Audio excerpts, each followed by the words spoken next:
4155. Welcome back to Get Down to Business, the show all about small business, jobs, and entrepreneurship. And speaking of entrepreneurship and small business, there are so many people in this country that struggle with hearing loss. And my next guest, Donna Sorkin, is the executive director of the American Cochlear Implant Alliance, says that being deaf doesn't mean what it did in the past. And in fact, there's a world premiere of the documentary, The Listening Project, that Donna discusses how 20 years ago cochlear implants and talks a little bit about the developments. Donna, it's a privilege and an honor to have you on the program, especially after the fantastic, successful premiere of the documentary. Congratulations. Thank you so much. It was a great, great evening, and we were very pleased with the reception. Absolutely. So I know that certainly deafness and hearing challenges is something that I don't think the statistics are as reported as they should be, but so many people struggle with these issues, and it's a challenge in the world of business and in the world of employment. Tell us a little bit about what the Listening Project was all about, and tell us a little bit about the changes that have occurred over time. Certainly.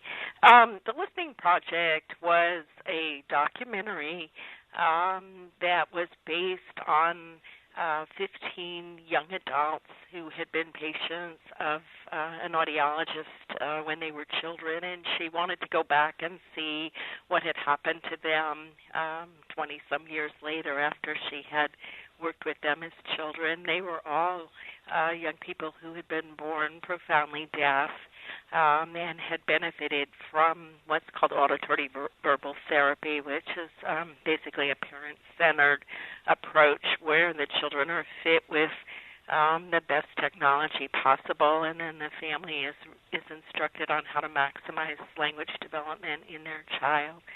So some 20-some years later, what happened to these young people? Amazing. They're just amazing young people. 2 of the 15 are physicians. There was a primate biologist, somebody who was a neuroscientist, somebody in the music business. I mean, they're just all over the place in terms of what they're doing.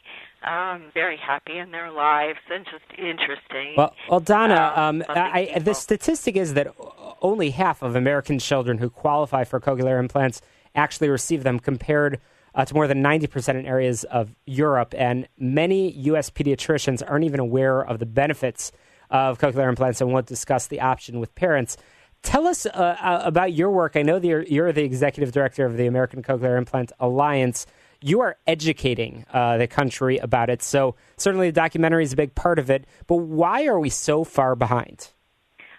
We're far behind because in this country, when a child's identified, and most of our kids are being screened at birth, the individual who comes into the home, the early intervention professional, does not necessarily tell families about all of the options that are available to them.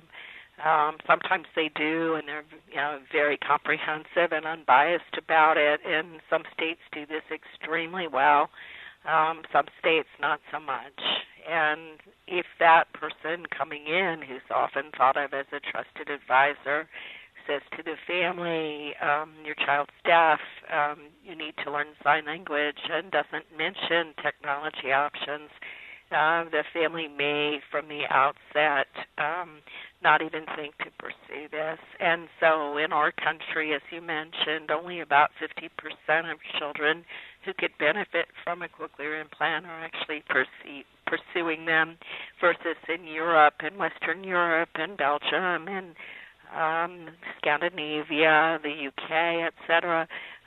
In those countries, the individual who comes in and advises the family after identification is from the healthcare system, and those people are very good about explaining all of the options that are available. So in those European countries, it's 90% or more of children who are candidates actually pursue this. So we're way behind. Some of this is just, a difference of opinion about how someone should be deaf, and should, is this something that should be fixed, or should we just leave a child deaf to use sign?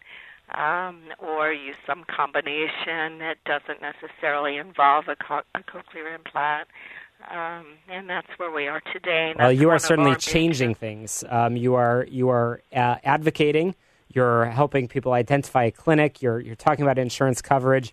You're changing the conversation slowly but surely, making it easier and educating people regarding the options, which is so important. And a big part of that is the documentary, the Listening Project.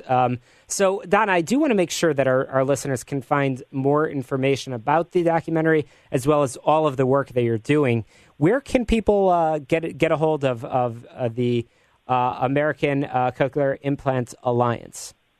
I recommend that they just look at our website, and if you want, I'll say that now, which is www.acialliance.org.